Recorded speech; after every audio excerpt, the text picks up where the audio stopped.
नमस्कार, मी वर्षा सरोदे. माझ्या bite box चॅनलमध्ये आपलं स्वागत आहे. आज पाहणार आहोत आपण तिळगुळाचे लाडू. तिळगुळाचे लाडू अतिशय खुसखुशीत आणि 2 महिने हे टिकतात. सर्वप्रथम आपण ती अर्ध्या वाटी तीळ घेऊन ती मंद आचेवरती खरपूस भाजून घ्यायची आहे. ती तडतड आवाज येतो तोपर्यंत ती भाजायची आहे. त्यानंतर आपण 2 चमचे शेंगदाणेही मंद आचेवर भाजून हे अशा रीतीने घेतलेले आहेत. हे भाजलेले शेंगदाणे आपण जाडसर बारीक कुटून घेणार आहोत आणि याच्यावरचे साल आहेत ते आपण काढून टाकणार आहोत.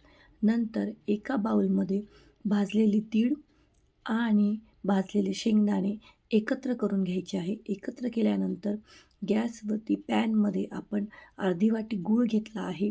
तो त्याच्यामध्ये 1 चमचा पाणी टाकून तो गूळ चांगला मेल्ट होऊ द्यायचा आहे.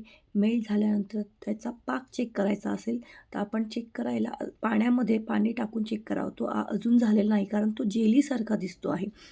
पाक होण्यासाठी परत दुसऱ्यांदा आपण टाकले तो पाक असा हलसर गोळा झालेला पाहिजे आणि गोल आपल्याला करता येईल.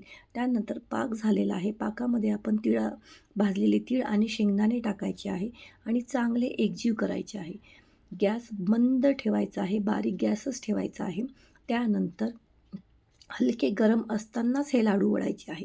नाहीतर ते लाडू होत नाही आणि हे अतिशय खुसखुशीत होतात. आणि हे लाडू वळताना हाताला हलके पाणी लावायचे आहे. पाणी लावल्यामुळे ते गोल करायला इझी जातात. आणि जर हे सारण तुम्हाला वाटते लाडू वळले जात नसेल तर ते हलके बारीक गॅसवर परत 1-2 मिनटं होऊ द्यायचे आहे. त्यानंतर ते सारण एका ताटत किंवा प्लेटमध्ये चमच्याच्या साहाय्याने हलके गरम असताना ते साईडला असे काढायचे आहे चमच्याने. त्यानंतर हातामध्ये हलके झाल्यावरती गोल करून घ्यायचे आहे. गोल केल्यानंतर आपले हे लाडू अशाप्रमाणे दिसतात. हे लाडू अशाप्रमाणे दिसतात आणि त्यानंतर आपले हे लाडू रेडी झालेले आहेत आणि अतिशय खुसखुशीत होतात. अशाच नवनवीन रेसिपी पाहण्यासाठी माझ्या चॅनलला लाईक करा, शेअर करा आणि सबस्क्राईब करा. Thank you.